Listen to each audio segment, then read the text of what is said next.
In this problem, we'll solve a system of equations using the elimination method. We'll solve the system x minus y equals 6, 3x plus y equals negative 2. To solve the system using the elimination method, we add, sometimes also called the addition method, and we're going to add in a way that will eliminate a variable. Looking at these two equations, I notice that the coefficient of y in the first equation is negative 1. The coefficient of y in the second equation is positive 1. If I add the left sides and the right sides together, I will have 0 for the coefficient of y, which means I will have eliminated that variable. Let's add them together, and I'll line the variables up here. Here I have 3x plus y equals negative 2. I add, and I have x plus 3x is 4x. And here's where I have, you can think of this as negative 1 times y plus 1 times y. That's like plus 0. And that equals 6 plus negative 2, which is 4. I've eliminated the y.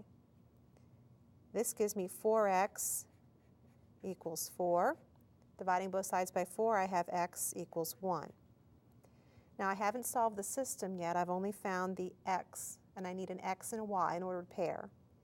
In order to find y, I need to substitute 1 for x in one of these equations and solve for y. It can be either equation that you want to choose. I'm going to use the second equation because here y has a coefficient of 1 and it should be easier to solve for. So I substitute 1 for x here. I have 3x plus y equals negative 2. Substituting 1 for x gives me 3 times 1 plus y equals negative 2. 3 plus y equals negative 2.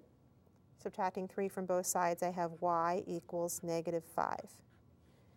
Here is their x value. Here's the y value. I form the ordered pair by using the x first because it comes first alphabetically, 1, comma, negative 5. Now, is that the solution of the system? Well, substitute it in both of these equations. If it makes both equations true, and it does, it is the solution of the system. So the solution of the system is the ordered pair 1, negative 5.